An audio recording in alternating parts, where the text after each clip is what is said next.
Okay, so now we're going to look at the answers for math for week 2 of Activate. Remember, we're going to try to save you time and also approach it the way things you would remember, not necessarily the most algebra way and things like that. So there's multiple ways to do it. Doesn't mean I'm going to do it the way that you did it. Just make sure you can get a correct answer. All right, first problem talks about a parallelogram ABCD. Most important thing is the way you label your parallelograms so that you know which angles they're talking about.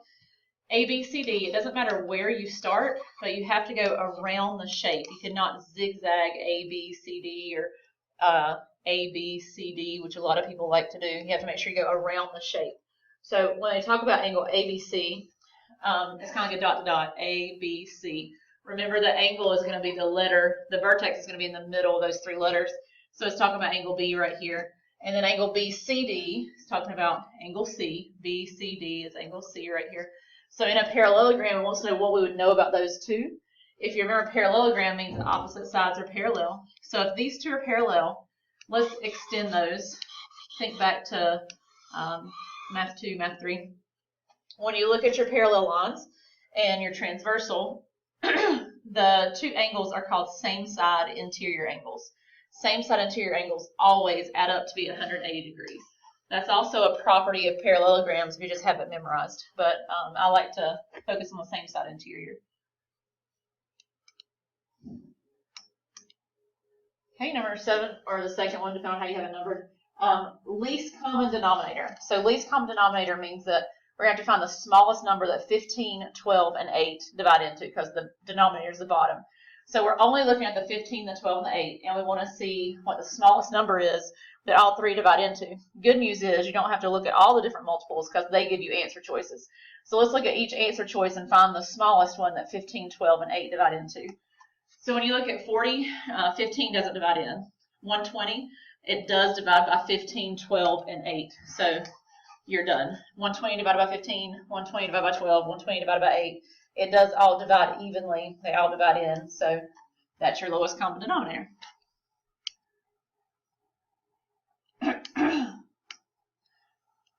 This one is just rules of exponents. It's actually really easy if you remember your rules. It's also very easy to mess up if you don't remember your rules.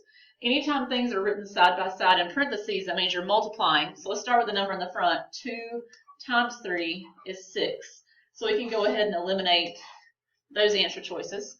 And then when you multiply variables with an exponent, they have the same base, x and x. You add your exponents. So multiplying means we add our exponents. 4 plus 5 is 9. And then for y is understood to be to the first power if it's not written.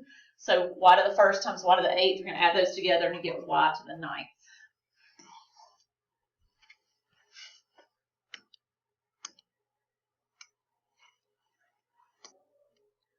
On this one, it looks difficult because it's a word problem and everybody freaks out about word problems, but it's actually really easy. You have 12 adult tickets, 18 student tickets, and if you do the difference of the two, you get $36. And it talks about using A for an adult ticket, S for a student ticket. So if I have 12 adult tickets, that'll be 12 times A to see how much it costs. 18 adult tickets, 18 times S. So when you see the 12 A's and the 18 S, that's how much money it would cost those tickets.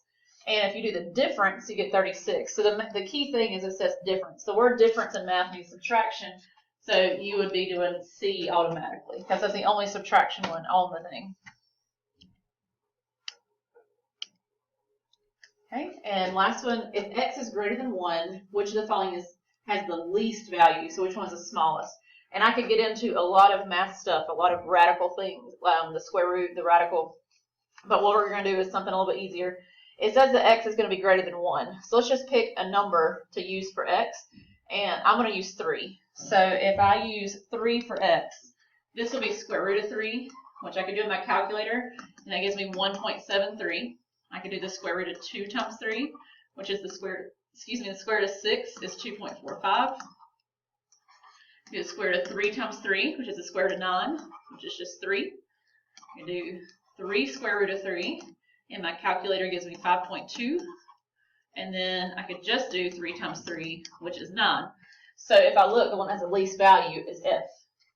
And there are a lot of more theoretical reasons it works that way. You shouldn't have to plug in to know that, but that's just a faster way to understand it.